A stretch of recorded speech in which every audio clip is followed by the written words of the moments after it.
네, 오늘 말씀은 돌 항아리에서 최상품의 포도주로라는 제목으로 말씀을 드리겠습니다. 그리스 신화에서 디오니소스 신이 있습니다. 우리들이 잘 알고 있는 또 다른 신은 바카스 신인데 이 둘이 같은 신입니다. 디오니소스 신은 포도주의 신이라고 알려져 있고 축제의 신이기도 합니다. 디오니소스를 이렇게 치시면 그 모습이 머리에 포도 덩굴 관을 쓰고 있는 모습으로 그려지고 있습니다. 그 신은 그가 가는 곳곳마다 포도 재배법을 가르쳐 줍니다. 이 디오니소스 신이 내한테 작동을 한다라고 했을 때 좋은 면은 무엇인가 하면 내가 감정이 메말라 있다던가 아니면 감정을 억압하고 살아요. 그랬을 때 이 디오니소스 신을 섬기는 그 사람들은 이 신에 의해서 삶의 활력을 불어넣어주고 그리고 내면에 이 억압되어 있는 갈등이나 그런 감정들을 표현할 수 있도록 해준다라고 이야기를 합니다. 즉 우리들이 포도주 안에 진실이 있다. 라틴어로 in vino veritas라고 하는 이 말 속에 즉 우리들이 잘 알고 있는 술이 들어가야 진실을 말하고 속마음을 드러낸다. 술이 들어가야 마음에 여유가 생기고 흥이 난다. 이런 말씀 많이 들어보셨죠? 그래서 우리 술을 먹어야 그 사람의 진실을 알아. 그래서 우리는 누군가를 만날 때 술을 먹여보고 나서 어떻게 행동하는지 우리 보고 그 무의식 속에 숨겨있던 것들이 튀어나오는 모습을 보고 결정을 해야 된다라고 하는 말을 합니다. 그래서 한쪽에서는 이렇게 우리의 감정을 억압했던 것들을 드러내는 역할들이 이 술이 한다라고 이야기를 합니다. 이 포도주의 신이. 그래서 그리스에서는 이 디오니소스에 대한 신앙이 아주 널리 퍼지게 됩니다. 그런데 나쁜 면이 있죠. 어떤 나쁜 면인가? 당시에 그리스의 평민이나 귀족들, 특별히 평민들은 정해진 대로 살다가 그냥 가는 존재에 불과했습니다. 그런데 이 신앙을 매년 매 2년마다 축제를 벌여요. 근데 이 축제를 하다 보니까 감정을 표현하는 것까지는 좋은데 감정 절제가 안 되는 순간까지 넘어가는 겁니다. 우리 술을 먹으면 개차반이 된다 막 이런 말들 있잖아요. 휘청휘청거리고. 그래서 이 디오니소스 축제에 감정 절제를 못해서 광기, 폭력에까지 이르는 그런 심각한 수준에 이르게 됩니다. 디오니소스를 추종하는 그 바카들, 그 바카스를 따른다 해서 바카들이라고 얘기하는데 이들이 한번 술에 취하면 눈에 뵈는 게 없어요. 그래서 산과 들과 숲을 배회하면서 폭력을 자행했습니다. 그럼에도 불구하고 그리스는 이 광기를 정상적인 노동으로 돌아가서 잠깐 정상적인 그 노동으로 돌아가기 위해 잠깐 동안 스트레스 해소를 하는 거야 라고 인정해 주었어요. 잠깐 광란의 시간을 갖는 거야 라고 하면서 그 행동들을 용인했다는 겁니다. 그래서 평민들에게 인기가 높았습니다. 그래서 이 디오니소스를 미친 남신이라고 그리기도 합니다. 왜냐하면 추종자들을 미치게 만드는 거죠. 정신을 산란하게 만들고 그리고 열광과 황홀, 비현실적인 내가 대단하다는 느낌을 갖도록 해주는 행위들. 이런 모습들이 디오니소스, 즉 술을 맛보는, 술을 즐기는 사람들에게서 나타난다는 겁니다. 이 디오니소스 신을 상징하는 그 모습이 지금 현대에도 있습니다. 춤, 노래, 열광, 그리고 마약과 알코올을 먹으면서 정신을 잃어버리는 행동들을 디오니소스를 추종한다라고 이야기를 하고 있습니다. 그런데 이런 대소동, 난리가 나는 그러한 일이 있은 후에 다른 현상들이 또 나타나는 거예요. 반대로 침체가 일어나고요. 술을 마음껏 먹어서 막 기분이 좋아서 막 업되어서 움직였는데 그 시간이 지나고 나서 반대로 다운 현상이 나는 거예요. 침체와 슬픔과 우울증과 의기소침과 지독한 공포와 변덕적인 감정과 절망 그리고 중독의 상태까지로 이어지는 것. 이것이 디오니소스 시인의 나쁜 점이라고 볼 수가 있습니다. 그런데 이런 디오니소스의 포도주 신, 즉 축제 같은 모습이 오늘 성경에도 나타나고 있습니다. 오늘 말씀은 가나의 혼인잔치에 등장하는 그 포도주와 결혼 축제의 말씀입니다. 이곳에 예수가 초대되었습니다. 그런데 이 예수가 초대된 이 축제, 포도주 축제가 디오니소스의 광란의 축제하고는 다른 축제가 되어버립니다. 즉, 예수의 포도주 축제는 기쁨의 축제가 되었습니다. 어떻게 다른가? 이 둘 차이는 무엇인가? 술은 라틴어로 스피리투스입니다. 스피리투스. 구스타프 융, 분석심리학자 융은 이렇게 얘기를 합니다. 알코올에 대한 갈망은 가히 낮은 수준에서의 영적인 갈증과 같은 것이다. 알코올이나 마약이나 어떤 것들을 추구하는 것들은 낮은 수준에서의 영적인 갈증과 같다. 뭔가를 찾아 헤맨다는 겁니다. 그 헤매는 것이 내 안에 구멍난 부분을 채울 때까지 그 술로 계속 채운다는 거예요. 그런데 이 스피리투스, 알코올을 상징하는 라틴어 말 스피리투스가 우리가 하나님에 대해서도 이 단어를 씁니다. 성령, 스피리트죠. 스피리트, 영. 이 말은 무엇인가 하면 영은 영으로 맞선다는 뜻이라는 거예요. 영은 영으로 맞선다. 즉 술이나 중독 등은 하나님으로 맞서야, 하나님 신앙으로 맞서야 극복할 수 있다는 이야기입니다. 아멘.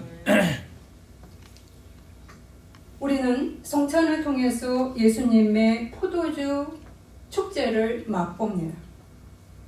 그런데 예수님의 포도주는 디오니소스의 포도주처럼 사람을 무너뜨리지 않습니다. 오히려 아멘. 강건하게 일으킵니다. 아멘. 그러면 오늘 말씀에 나온 이 예수의 포도주는 어떤 축제인가? 이거를 살펴보도록 하겠습니다. 이스라엘의 혼인잔치에는 특징이 있습니다.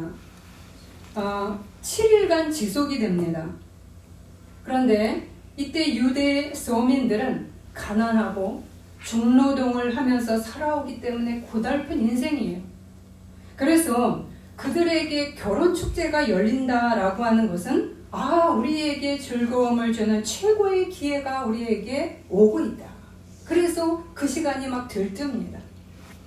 이것이 디오니소스 축제를 환영하는 그 그리스 시민들하고도 별반 다르지 않습니다.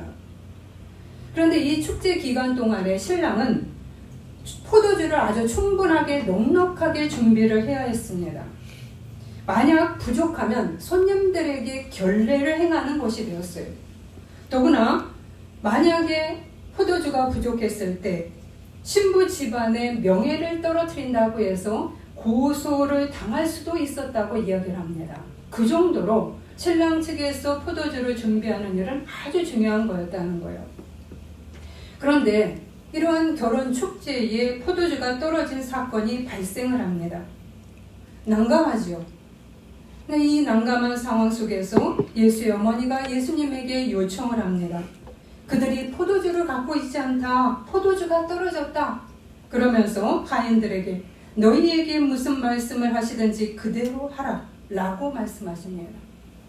예수는 이 어머니의 요청을 받아들여서 빈 돌 항아리 6개의 물을 채우라고 명하셨고 그리고 그 물을 떠서 연회장에게 갖다 주라고 말씀하십니다. 연회장은 그 물맛을 보고 이렇게 얘기합니다. 사람마다 먼저 좋은 포도주를 내고 취한 후에 낮은 것을 내거늘 그대는 지금까지 좋은 포도주를 두었도다. 이것이 오늘 말씀에서 나온 예수님이 물로 포도주를 만든 표적이고 결혼 축제를 망가뜨리지 않고 성공적으로 이끌어낸 기쁨의 축제로 만들어낸 그런 일입니다. 그러면 여기에서 이 말씀에서 우리는 몇 가지 용어들을 구체적으로 살펴보아야 합니다. 무슨 단어냐, 무슨 용어인가. 먼저는 좋은 포도주, 그 다음엔 질 낮은 포도주, 그 다음에 물 없는 빈 항아리, 그리고 최고의 포도주. 이 네 가지 용어들을 구체적으로 우리는 살펴보아야 합니다. 이 용어들은 우리에게 어떤 의미를 주며 그리고 하나님이 주시는 메시지는 무엇인가 라고 하는 것입니다. 이 좋은 포도주, 질 낮은 포도주, 물 없는 빈 항아리, 최고의 포도주는 우리의 삶과 신앙을 나타내고 있습니다. 첫 번째로 좋은 포도주입니다. 지금 결혼식은 최고의 시간입니다. 평생 잊을 수 없는 축제의 시간입니다. 우리 청년들이 결혼을 한다. 아주 제일 예쁜 옷을 입고 기대가 되고요. 미래가 기대가 되고요. 그날을 위해서 열심히 준비를 하죠. 부모들도 마찬가지입니다. 이 결혼식은 행복과 기쁨과 사랑 그리고 최고로 빛나는 아름다운 순간입니다. 이 결혼식을 할 때 우리는 소망을 갖습니다. 이 출발이, 이 행복이, 이 기쁨과 사랑이 지속되기를 갈망합니다. 그리고 지속될 것이라고 꿈을 꿉니다. 그래서 행복에 젖어 있습니다. 아무리 가난한 사람일지라도 이 결혼식을 하면서 행복해합니다. 왜요? 새로운 삶으로 인도될 것이라는 꿈을 갖고 있기 때문입니다. 이 시간에 좋은 포도주가 준비되어 있습니다. 이 좋은 포도주는 결혼식처럼 기쁨과 행복과 사랑과 희망으로 부푼 상태를 상징합니다. 우리 신앙도 마찬가지입니다.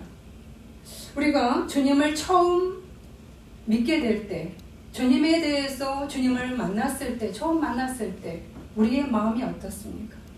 행복합니다. 그리고 비록 다듬어지지는 않았지만 내가 미숙하지만 주님을 향해서 마음을 쏟으면서 그리고 주님에 대해서 내가 조금 더 많이 배우고 싶다라는 마음을 갖게 되죠. 그래서 자꾸만 주님을 찾고 싶고 더 많이 관계를 맺고 싶고 이러한 모습을 보입니다. 이처럼 좋은 포도주, 결혼식이라는 것은 바로 신앙의 우리 첫 신앙이라고도 할 수가 있습니다. 첫사랑. 그런데 이제 우리가 삶의 중반으로 들어가고요. 그 시간이 지나고 나면 인생은 항상 즐겁고 행복하지 않음을 깨닫게 됩니다. 우리의 결혼이 그렇게 힘차게 앞으로 치고 나갈 것만 같았던 그 마음들은 어디 가고 결혼의 삶이 힘들어지는 때가 오지요. 많은 일들이 지나가고 일어납니다. 그리고 우리의 감정과 우리의 의식과 상황도 달라져 갑니다. 즉 우리 안에 좋은 포도주가 질 낮은 포도주로 바뀌어가기 시작을 합니다. 남편과 아내에 대해서 실망을 할 때가 있고요. 나의 삶에 대해서 정말로 피곤할 때도 있고요.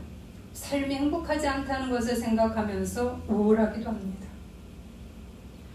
그래서 오늘 말씀에 보면 결혼 축제 후반에 술에 취한 후에는 질 낮은 포도주를 낸다고 연회장이 말합니다. 사람마다 먼저 좋은 포도주를 내고 취한 후에는 낮은 것을 내거늘 이렇게 대부분의 사람들이 이러한 삶을 산다고 이야기하는 겁니다. 우리의 인생이 결혼의 기대감 같은 그러한 출발점 같은 마음에서 멀어지고 있다는 것입니다.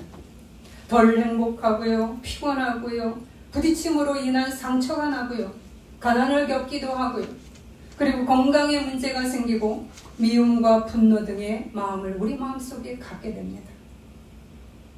이러한 삶뿐만이 아니라 우리의 신앙도 마찬가지입니다. 처음에 주님을 믿었던 그 첫사랑이 어느 날부터 시큰둥해지기 시작을 합니다. 첫사랑의 그 열정과 순수하고 겸손의 자세로 배우려는 모습은 어디 가고 내가 신앙의 연조가 생기면서 나태와 교만과 오만과 자기 의가 머리를 들기 시작을 합니다. 신앙의 연조가 깊어질수록 겸손하고요, 성숙하고요, 더 하나님에 대해서 알고자 해야 되는데 그거하고는 다르게 내가 배우려 하는 자세보다는 내가 은혜를 받았어, 내가 능력이 있어, 내가 은사를 받았어, 나 대단해 라고 하면서 오만에 교만에 머리가 이렇게 들어갑니다. 그래서 배우기보다는 비판과 판단과 비난과 정죄로 마음을 채워갑니다. 그래서 따스함보다는, 부드러움보다는, 배우려는 자세보다는 남을 가르치고 판단하는, 정죄하는 모습의 냉랭한 사람으로 변해가 있습니다. 이러한 삶과 신앙에서 변화된 모습이 바로 질 낮은 포도주가 되어버린 모습입니다. 질 낮은 삶, 질 낮은 신앙이. 여러분은 어떠십니까? 여러분은 질이 더 좋은 포도주의 인생을 살고 계십니까?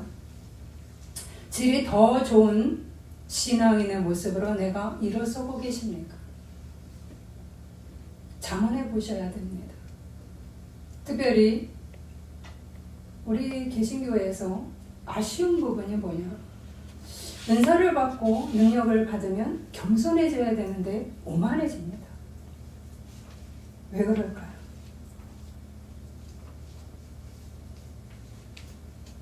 그거는 깊이 있는 주님을 만나 들어가지 아직 않았다는 이야기입니다. 능력을 받고 은사를 받으면 더 깨지게 되어 있어요. 더 낮아지게 되고요. 그런데 우리는 거기가 끝이라고 생각을 합니다. 그렇지 않습니다. 갈 길이 멉니다. 예수님을 닮아가는 모습이 되기까지 시간이 많이 걸리고요. 더 많이 부셔져야 됩니다. 아멘. 그 과정이 없이 내가 능력과 은사는 그렇게 아름답게 발현되지 않습니다.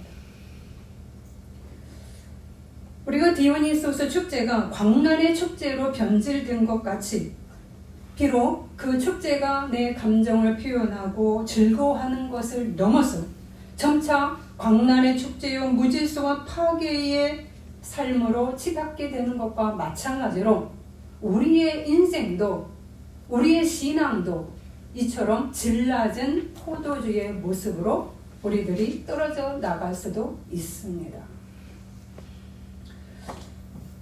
더구나 한 단계 더 지나가서 포도주가 질 낮은 것만 있는 게 아니라 포도주가 떨어지는 사건이 발생을 합니다. 여러분, 이것은 무엇인가? 그나마 내 안에 존재하던 하나님의 은혜가 바닥이 나버렸습니다. 기쁨과 행복과 겸손의 신앙과 본보기의 신앙과 덕을 세우는 삶, 희망 등이 고갈되어 버렸습니다. 위기 상황이 왔습니다. 긴급 상황이 왔습니다. 빠른 조치가 필요한 상황이 왔습니다. 그런데 단지 물 없는 빈 돌 항아리 6개가 있을 뿐입니다. 이 빈 돌 항아리 6개, 말씀에 보면 거기에 유대인의 정결 예식에 따라 두세 통 드는 돌 항아리 6이 있는지라 라고 나옵니다. 숫자 6은 불완전한 숫자입니다. 부족하고 불완전한 것을 상징하는 것이 6입니다. 정결 예식, 즉 손을 씻는 데 쓰는 그러한 용도입니다. 손을 씻는 물은 우리를 새롭게 일으킬 수가 없습니다. 손만 씻는데 그것도 겉만 씻습니다. 우리의 속을 씻어내지 못합니다. 속사람을 변화시킬 수 있을 만큼의 물이 아닙니다. 이러한 제한된 물로는 겉만 번드러한 신앙을 갖고 겉만 번드러한 그러한 삶을 사는 것은 우리를 진정 기쁨이나 행복이나 사랑이나 주님과의 깊은 관계로 우리를 이끌어내지 못합니다. 이것이 바로 우리의 고갈되어 있는 비어있는 영혼의 상태임을 말해주는 겁니다. 빈 항아리, 빈 돌 항아리, 포도주가 다 떨어졌다는 것, 지금 질 낮은 포도주에도 모자라 이제는 포도주가 다 떨어졌습니다. 긴급 상황입니다. 돈과 명예, 건강, 사람들도 다 무너져 버렸을 수도 있습니다. 그리고 그 대신에 우울과 불안과 분노와 파괴적인 감정이 내 안을 대신 가득 채우고 있을지도 모릅니다. 더구나 영적인 교만이 우리 안에 들어있다면 그것은 우리를 파괴하기 시작을 합니다. 왜요? 교만이라는 것은 하나님을 대적하는 자의 자리이기 때문입니다. 그래서 하나님의 꽃들이 고갈되기 시작을 합니다. 문제는 내가 그런지를 모른다는 거예요. 그게 교만의 특징입니다. 내가 잘 나가고 있고 내가 대단하다고 생각하는 순간, 내가 하나님보다 높아지는 순간 나는 이미 고갈되어 있고 나는 비어 있고 나는 무너지고 있는데 그것을 모르고 있는 것이 교만의 특징입니다. 긴급하게 대처하지 않으면 상황이 심각하게 바뀌어버립니다. 이때 예수의 어머니가 그것을 보시고 긴급하게 예수를 부릅니다. 예수여, 지금 이 집안에 포도주가 다 떨어졌다. 긴급 조치를 행하신 겁니다. 아멘. 아마도 우리는 포도주가 다 떨어진지도 모르고 우리는 축제를 벌일지도 모릅니다. 그래서 조금 있으면 명예 추락이 일어날지도 모릅니다. 그런데 그것을 모르기 때문에 누군가의 도움이 절실하게 필요할지도 모릅니다. 그러면 그 도움을 우리들은 기꺼이 받아야 되는데 교만이 오면 탁 밀어냅니다. 그것이 교만의 또한 특징입니다. 우리는 어떤 포도주를 마시고 있습니까? 좋은 포도주를 마시고 있습니까? 아니면 질 낮은 포도주를 마시고 계십니까? 아니면 더욱 고갈되어 있는 불완전한 빈 항아리 6개만을 갖고 계십니까? 나의 영적 상태는 어떠십니까? 겸손하고 배우려는 자세가 있습니까? 들으려는 자세가 있습니까? 아니면 영적 교만으로, 자만으로, 오만함으로 영혼의 빈 돌 항아리처럼 되어 있습니까? 그렇다면 우리는 듣고 배우는 자세보다 내가 자기의의 모습으로 주님과 다른 방향에 서 있다는 것을 아셔야 할 것입니다. 아멘. 그러면서도 긴급한 조치를 필요로 하지 않고 있다면 우리는 지금 아주 위기 상황에 처해 있다는 것입니다. 그러면 이런 상태에서 어떻게 벗어날 수 있는가라고 하는 점입니다. 오늘 말씀 속에서 오늘 예수의 어머니와 예수가 그 비결을 가르쳐주고 있습니다. 예수의 어머니는 긴급 조치를 발동을 합니다. 예수여, 이 집에 포도주가 다 떨어졌다. 도와주라 라고 요청을 합니다. 오늘 말씀 속에서 결혼축제에 예수가 초대되었다는 사실은 우리를 기대하도록 만듭니다. 빈 영혼의 항아리 6개, 질 낮은 포도주의 상태, 불완전한 숫자 6이 예수를 만납니다. 불완전한 숫자 6이 예수를 만나서 7이 됩니다. 아멘. 7은 완전수입니다. 불완전한 숫자 6이, 불완전한 내 인생 6이 예수를 만나야 확실히 온전한 자가 될 수 있다는 이야기입니다. 아멘. 인생 전환이 일어날 수 있다는 이야기입니다. 아멘. 6이라는 숫자의 의미는 아무리 다른 것들이 다 채워져 있어도 예수가 빠지면 불완전하고 무의미하다는 의미입니다. 내가 아무리 돈이 많고 내가 아무리 명예가 있고 내가 건강이 있고 내가 지식이 많아도 내 안에 예수가 빠져 있으면 예수의 자리가 확고하지 않으면 우리는 불완전하게 휘청거릴 수밖에 없다는 이유입니다. 그래서 우리 안에 하나님이 제자리에 계셔야 합니다. 하나님이 계셔야 합니다라고 제가 얘기하지 않았습니다. 하나님이 제자리에 계셔야 합니다. 아멘. 우리의 중심에 손님으로 계시면 안 되고 주인으로 제자리에 그분이 계셔야 합니다. 아멘. 확고하게 자리를 바꾸셔야 합니다. 아멘. 내가 그 자리를 내어서 드려야 합니다. 아멘. 주님 그냥 피곤하니까 옆에서 손님처럼 잠깐 오셨다 가세요 라고 하시면 안 되는 겁니다. 아멘. 나는 잘 모릅니다. 그러나 주님 당신의 지도를 받고 싶습니다. 내 안에 당신이 주인 되셔서 여기에 확고하게 좌정하시고 흔들리는 나를 붙들어 주십시오. 흔들리는 우리 집을 붙들어 주십시오. 우리에게 당신의 지도가 필요합니다. 내가 배우고자 합니다. 가르쳐 주십시오. 라고 하는 자세가 필요합니다. 아멘. 바로 이러한 예수가 불완전한 숫자 6과 만났을 때 온전한 7이 된다는 의미입니다. 아멘. 그래야 바른 방향이 제시되고요. 바른 신앙으로 교정되고요. 그럼으로써 우리의 삶은 충만한 기쁨의 축제로 이어지게 되는 것입니다. 아멘. 우리 안에 교만과 악은 무너지고 그 자리에 겸손이 배치되고요. 이러한 은혜가 바로 예수가 그 자리에 임했을 때 나타나는 현상입니다. 우리의 말씀에 보면 10드라크마 비유가 있습니다. 한 여인이 10드라크마 중에서 한 개를 잃어버립니다. 그런데 그 한 개를 찾기 위해서 방 구석구석을 찾습니다. 왜냐하면 10드라크마는 동전 10개죠. 그 10개가 한 세트예요. 그래서 세트를 이렇게 이어서 머리에 이렇게 화관처럼 씁니다. 즉 결혼식 때 장신구로 신랑한테 받은 선물이에요. 우리 결혼 반지하고 같은 겁니다. 그런데 그 중에 하나가 잃어버려졌어요. 그러면 장신구가 이가 나간 거죠. 우리가 그릇에 이가 나가면 버립니다. 이 여인이 장신구 하나가 빠지면서 이 전체 장신구가 무너진 거예요. 그랬을 때 이 여인은 이 드라크마 하나를 찾기 위해서 샅샅이 뒤집니다. 이런 자세가 우리에게 필요하다는 겁니다. 아멘. 바로 이 하나의 드라크마가 예수라면, 아멘. 이 드라크마 하나를 잃어버렸다면 우리는 9개가 있어도 부실한 존재가 된다는 거.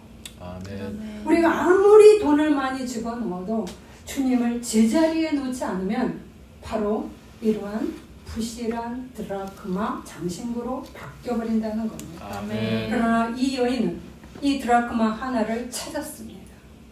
너무 기뻐하죠. 왜요? 주님을 소홀히 여겼었는데, 그 주님을 잃어버렸었는데 내가 찾고 내 가슴 속에 다시 넣은 것입니다. 바로 이것이 오늘 포도주가 다 떨어진 그 집안 안에 예수가 들어오면서 그 예수를 제자리에 놓게 하는 그러한 일, 이것이 중요하다는 이야기입니다. 아멘. 예수님은 이러한 빈 항아리의 인생 속에 우리의 고갈된 삶과 내면과 영혼 속에 은혜의 물을 가득 부으십니다. 우리의 좌절과 낭만과 불안과 긴장과 파괴적인 감정과 교만과 다양한 악이 은혜의 생수로 인해서 우리들은 바뀌어지기 시작합니다. 그 은혜의 물을 통해서 그 물은 기쁨의 포도주로 바뀝니다. 아멘. 그것도 풍성히 부어주십니다. 아멘. 우리는 행복과 가치 있는 삶과 기쁨을 누리는 축제의 인생을 살 수 있도록 제대로 된 인생으로 우리를 이끌어 주십니다. 아멘. 우리는 여기에서 어떻게 항상 기뻐할 수 있습니까? 라고 질문하시지요. 여러분, 기쁨과 즐거움은 다릅니다. 기쁨은 주님 안에 근원을 갖고 있는 것입니다. 아멘. 영속적입니다. 주님이 주시는 기쁨입니다. 우리 안에 예수를 모시면서 내 안에 주님이 제자리에 계실 때 주님은 내 안에서 나를 붙듭니다. 내가 아무리 환난을 겪어도, 내가 고난을 겪고 힘든 일이 있을지라도, 내가 좋은 일이 있어서 막 들뜰지라도 주님은 나를 들뜨면 내려서 좌정하게 하고, 내가 낙심하면 나를 다시 끌어올려서 나에게 힘을 주고, 이렇게 하면서 내 안에 그 기쁨이 나가 떨어지지 않도록 붙드시는 분이 주님입니다. 아멘. 왜냐하면 주님 자체가 기쁨이시기 때문입니다. 그래서 기쁨은 주님 안에 근원을 갖고 있는 것이고, 이에 비해서 즐거움은 외부 환경에 의존하는 겁니다. 즉 내가 돈이 많으면 막 즐거워요. 근데 돈이 없으면 불안해요. 돈에 의해서 좌지우지되는 거. 가변적이고 일시적이죠. 돈이 많으면 든든한 것 같아요. 예수하고 상관없습니다. 건강이 떨어지면 불안해요.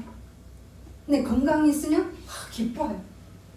그래서 즐거움은 외부 환경에 의존하는 것, 그러나 기쁨은 주님에게 의존하는 것. 아멘. 그래서 환난 중에서도 즐거워하나니 이는 환난은 인내를, 인내는 연단을, 연단은 소망을 이루는 줄 아니라. 로마서 말씀처럼 비록 우리에게 환난이 왔지만 그 안에서도 우리가 기뻐할 수 있는 이유는 이 환난을 통하면서 이 환난이 나를 소망으로 이끌어 가면서 나를 성숙해 하는 능력으로 발현되기 때문입니다. 아멘. 이게 주님이 주시는 기쁨의 차이입니다. 우리 주님이 이렇게 빈 돌 항아리 그리고 다 고갈되어져 있는 포도주에 임하셨습니다. 이들에게 기쁨을 주시기 시작합니다. 아멘. 그런데 여기에서 주님이 혼자 가시지 않고 자기의 제자들을 데리고 갔습니다. 그리고 첫 표징을 이 가나 혼인잔치에서 이룹니다. 왜 주님은 자신의 첫 제자들을 결혼 축제에 데리고 갔을까요? 자신의 첫 제자들, 세례 요한, 베드로, 세례 요한의 그 제자들이죠. 이들은 세례 요한의 제자들입니다. 안드레, 베드로. 그런데 세례 요한의 제자들은 세례 요한처럼, 세례 요한은 어떤 생활을 했습니까? 엄숙한 신앙생활을 했습니다. 금식을 빈번하게 했고요. 왜냐하면 메시아를 갈망하였기 때문이죠. 메시아가 오기를 갈망했기 때문에 금식을 빈번하게 하고 광야에서 메뚜기와 석청을 먹고 살았을 확률이 많습니다. 왜요? 자기의 스승 세례 요한을 따라서. 이러한 그들에게 먹고 마시는 축제의 기쁨은 모를 수가 있습니다. 익숙하지 않을 수 있어요. 금식에는 익숙하고 긴장과 엄숙한 신앙생활은 익숙할지 모르지만 주님 안에서 환호하고 찬양하고 그리고 행복한 그런 잔치를 맛보는 데는 익숙하지 않을 수가 있습니다. 주님은 자신의 제자들을 데리고 이곳을 경험하게 합니다. 아멘. 바로 삶에 지친 자들에게 내가 기쁨과 행복을 주겠다. 아멘. 이 하나님의 나라가 하나님 나라 천국에 가면 갈수록 더욱더 강화될 것이다 라고 하는 그 사인입니다. 아멘. 주님을 만남으로써 누리는 참된 복과 어떤 환난에도 이 포도주의 기쁨을 빼앗을 수 없기를 바라셨기 때문입니다. 아멘. 그러면 이 최상품의 포도주를 우리는 그냥 앉아서 꿀꺽꿀꺽 그냥 받아 먹을까요? 아닙니다. 여기서도 주님은 우리에게 요구하시는 것이 있습니다. 그것이 바로 2장 5절입니다. 너희에게 무슨 말씀을 하시든지 그대로 하라.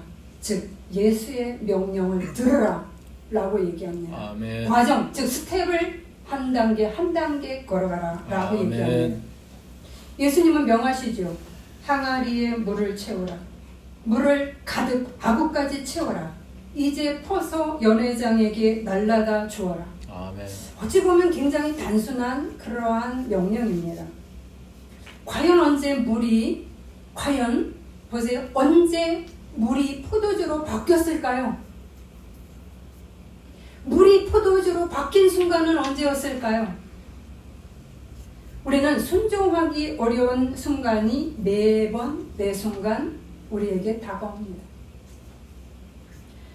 물을 왜? 이렇게 질문하죠. 아니, 포도주는 포도로 만들어야 되는데 웬 물? 말이 안 되잖아. 논리가 안 맞아요. 의심이 듭니다. 주님 논리적이지 않으시잖아요? 이거 안 되잖아요? 비논리가 아니라 초논리겠죠. 비논리는 안 맞는 거예요. 초논리의 부분이 주님에게 있는 거겠죠. 아멘. 물은 어디서 갖고 옵니까? 우리가 물을 채우라 하면 우리 수도에서 딱 이렇게 열어서 물을 채우는 걸로 생각을 합니다. 그러나 이 시대에는 물이 매 집마다 수도가 있는 게 아니에요. 가나 지대는 높았고 공동 우물은 아래쪽에 있었습니다. 그렇기 때문에 산 아래서 길러와서 채워야 합니다. 그러면 우리가 주님의 말씀에 순종할 때는 뭐가 따라요? 수고로움이 따라온 거야. 그러니까 귀찮다. 순종하려니까 귀찮아. 주님이 이렇게 하래. 그냥 뿅 주시지. 우리가 원하는 거는 뿅뿅뿅. 나는 가만히 있고 뿅뿅뿅 되기를 원하는 거예요. 근데 주님은 그렇게 하지 않았습니다. 산 아래에 가서 물을 길어와서 아구까지 채우라고 얘기합니다. 수고가 따르고요. 불평과 의심이 올라옵니다.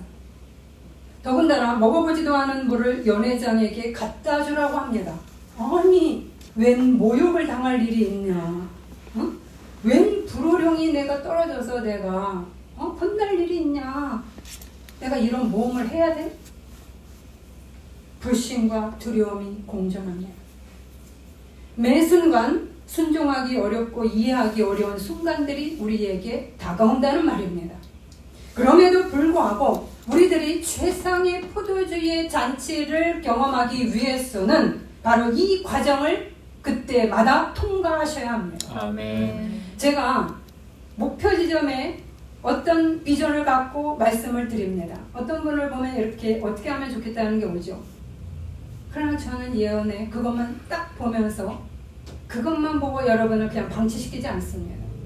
과정을 스텝을 잘 걸어가라는 것에 저는 방점이 찍힙니다. 왜? 아멘. 그것이 이어진 가운데 우리의 소망의 항구로 이어지기 때문입니다. 아멘. 이 과정을 통과해야만 최고품의 기쁨의 포도주, 인생의 전환을 일으키는 포도주를 소유할 수 있다는 것을 기억하셔야 합니다. 아멘. 우리는 하인들처럼 아멘, 아멘 하면서 우리의 고갈된 영혼의 항아리에 감사의 마중물을 부으셔야 합니다. 아멘. 그리고 인내의 마중물을 부으셔야 하고, 그리고 순종과 주님에 대한 신뢰의 마중물을 그때마다 매번 채워가면서 가셔야 합니다. 아멘. 언제까지요? 끝까지. 아멘. 소망의 항구에 도달할 때까지 가셔야 합니다. 아멘. 물이 언제 포도주로 바뀌었을까요? 중간에 아무 효과 없다고, 별 변화 없다고, 아무 응답 없다고 포기해서는 안 된다는 말입니다. 아멘. 나만처럼 마지막 7번 들어간 순간에, 마지막까지 순종한 그 순간에 그의 피부가 깨끗하여졌더라. 순종과 인내와 신뢰, 감사가 바로 물을 포도주로 만드는 재료임을 기억하셔야 합니다. 아멘. 이 가족과 하인들은 이 과정을 잘 통과했습니다. 그래서 축제의 진정한 기쁨의 축제의 주인공이 되었습니다. 아멘. 저는 오늘 말씀을 통해서 우리 모두 각계에는 주님의 기쁨의 포도주가 필요하다는 것을 말씀을 드리고 싶습니다. 아멘. 그리고 어떤 분에게는 위급한, 긴급한 상태의 사람이나 집안도 있을 것이라고 봅니다. 혹시나 술에 의해서 무너지고 있는 집안이 있다면, 스스로 주님을 의지하기 어렵다면 누군가 여러분은 중보기도를 하셔야 합니다. 아멘. 예수의 어머니처럼 예수를 맞아들이도록 기도하셔야 합니다. 그래서 스피리투스가 스피릿을 만나면서 회복되듯이 그거를 위해서 부름받은 줄 아시고 기도하셔야 합니다. 아멘. 우리의 고갈된 빈 항아리에 우리의 감사의, 신뢰의, 회개의 물을 부어서 주님의 그 기쁨의 포도주의 잔치를 체험하시기를 바랍니다. 아멘. 아멘. 사순절 기간입니다. 사순절은 주님이 고난을 받으신 시간이죠. 바로 주님이 우리의 질낮은 포도주로 고난을 받으시고, 그리고 우리의 빈 항아리 같은 인생을 보시면서 당신이 아픔을 경험하셨습니다. 그런데 주님은 그 고통을 아시고 비난하고 그것으로 끝나신 게 아니라 당신이 십자가의 길을 걸으시면서 우리에게 당신의 피의 포도주를 나누어 주면서, 얘야, 나는 너를 포기한 적이 없다. 나의 피를 마시고 성찬을 마시고 다시금 내 안에서 기쁨의 인생으로 일어날 수 있을 것을 믿으라고 우리에게 선언하고 계십니다. 아멘. 오늘 이러한 예수 그리스도의 사순절의 피가 우리로 하여금 기쁨의 축제로 바뀌시기를 바랍니다. 아멘. 기도하시겠습니다. 질 낮은 인생과 신앙, 빈 항아리 같은 모습으로 추락하는 우리에게 당신의 기쁨의 포도주를 부어주심으로 우리가 다시금 새롭게 일어설 수 있게 됨을 감사를 드립니다. 아멘. 주님과의 혼인 축제가 항상 풍요롭고 기쁨이 충만하듯, 그리고 최고의 은혜가 주어지듯 우리도 당신께 최선을 다해 순종과 인내와 신뢰와 감사의 자세로 마중물을 기로 올리는 자 되기를 원합니다. 아멘. 이 길을 걷게 하소서. 아멘. 사순절의 시간에 나의, 우리 가정의 질낮은 포도주의 모습, 그리고 비어있는 텅 빈 영혼의 모습을 깨닫고 주님의 포도주를 갈망하는 이 시간이 되게 하옵소서. 아멘. 예수 그리스도 이름으로 기도드립니다. 아멘.